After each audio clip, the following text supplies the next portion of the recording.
Bonjour, donc vous avez bien vu, dans la science-fiction, les robots sont déjà là depuis longtemps. Ils ont précédé évidemment la science. Et c'est important de comprendre que bientôt, ils seront dans notre quotidien, ces robots, et pour certains, ils seront émotionnels.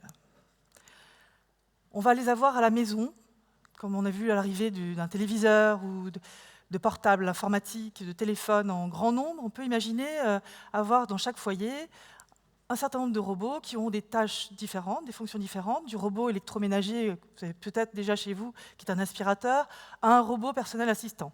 Donc dans la santé, on voit aussi des applications intéressantes, notamment avec les maladies d'Alzheimer, où les patients utilisent ces robots, comme celui que vous voyez derrière moi, qui est un petit phoque en peluche et qui va réagir au toucher, au son et à la chaleur, et qui va être une présence émotionnelle intéressante et qui est déjà utilisée donc, depuis 1993. C'est une peluche qui vient du Japon.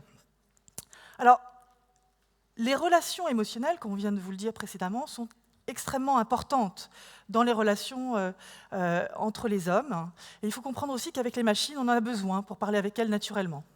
Donc ici, c'est un exemple parce que moi, je fais des recherches dans un laboratoire du CNRS, mais je vais aussi sur le terrain collecter des données auprès de personnes âgées dans des maisons de retraite pour comprendre quels sont les usages, quelles sont les nécessités à prendre en compte avec elles. Donc là, par exemple, le robot disait à cette personne âgée « tu peux me toucher si tu veux », ce qui n'est pas un acte évident.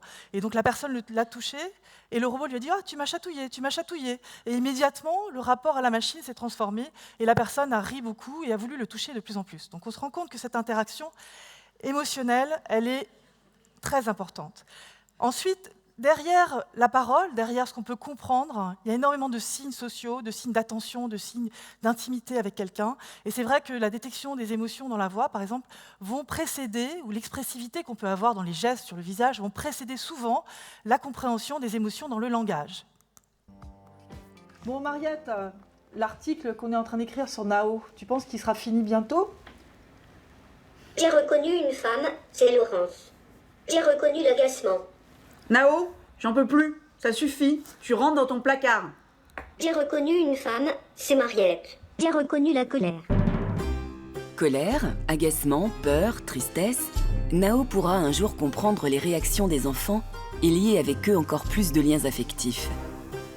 Mais comment Nao fait-il pour comprendre ce qu'on exprime ?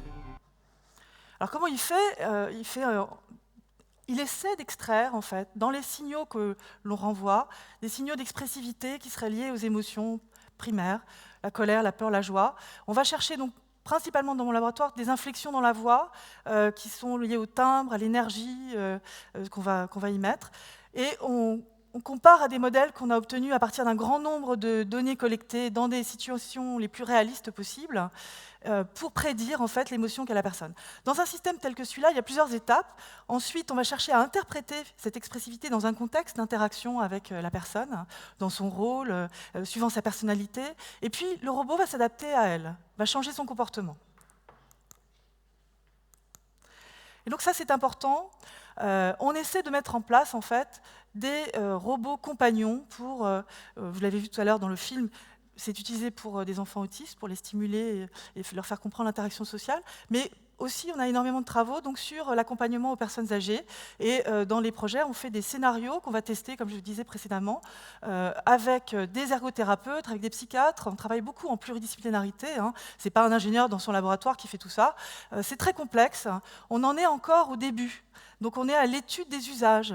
Et l'étude des usages, c'est l'humain dans la boucle. Et on doit comprendre quelles fonctions ça peut apporter, ces machines. C'est des machines fantastiques, mais il faut pouvoir donner la compréhension de ce qu'elles savent faire, quelles seront les limites, par exemple. On imagine très bien, c'est des machines qui seront dans l'intimité de la personne, donc il faut respecter la vie privée, il faut savoir où ces données iront, à quel usage elles seront, éviter des accès néfastes, effectivement, quelqu'un qui voudrait perturber l'interaction. Puis il faut surtout l'imaginer, cette interaction, non pas dans une dualité homme-robot, mais dans une triangulaire avec peut-être la famille, le robot et la personne, ou bien l'aide-soignante, ou bien le médecin, qui serait aussi dans la boucle, en fait, qui serait là pour surveiller et pour vérifier aussi ce qui se passe dans cette interaction machine. Alors pourquoi ? Parce qu'on se demande, est-ce qu'on peut aimer les robots ? Est-ce qu'il y a finalement une déviance à ça aussi ? C'est-à-dire que, est-ce que quelqu'un d'isolé va trouver une affection suffisante à travers une machine et finalement ne va plus chercher à interagir avec les autres. Alors ce qu'on a vu, nous, dans les études qu'on a faites dans des maisons de retraite, c'est que pour l'instant, les robots sont plutôt du lien social. Les gens viennent, ils sont attirés, alors ils sont curieux aussi. Et ils en parlent à plusieurs, on voit les gens arriver à plusieurs qui interagissent avec le robot. Donc il n'y a pas d'effroi de leur part. Maintenant, il est vrai que la technologie est à un point qui n'est pas encore suffisamment avancé pour contrôler tout ça. Et je dirais qu'on a beaucoup d'efforts à faire dans les usages, effectivement. Donc en conclusion, il faut se rendre compte, il faut éduquer, il faut comprendre ce qu'on peut faire avec ces machines formidables. On travaille beaucoup sur l'éthique, on travaille sur le fait que le robot ne sera pas un remplaçant de l'homme, ce sera un assistant. Et pour ça, il faut lui définir sa fonction, tous ensemble dans la société.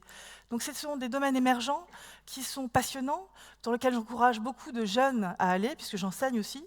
Et je pense qu'on a tout à gagner à savoir les utiliser, à ne pas en avoir peur pour rien. Ils vont aussi créer des emplois. Ils ne vont jamais substituer. Ce seront des agents qui seront là 7 jours sur 7, 24 heures sur 24, qui vont permettre de stimuler. On l'a vu à travers les exemples qui étaient donnés précédemment pour les maladies d'Alzheimer, par exemple. Il y aura un affect qui sera donné. Maintenant, c'est évident qu'il faut qu'on contrôle ça. C'est une coévolution qu'on va voir. C'est-à-dire que la machine va s'adapter à l'humain, mais l'humain va s'adapter à la machine. Comment ? Est-ce qu'il y a des aspects néfastes? Certainement qu'il faut vérifier tout ça. Donc on a encore beaucoup de travail de recherche qu'on mène avec des industriels également. Et je pense qu'on arrivera à utiliser au mieux ces machines. En tout cas, on est conscient des difficultés qu'il pourrait y avoir. Donc je finirai par un petit au revoir avec Pepper, qui est un robot féminin, même si on ne le voit pas trop, qui vous dit au revoir. Alors surtout, pensez qu'ils vont être attachants, ils vont être sympathiques, mais qu'on pourra les éteindre. Au revoir.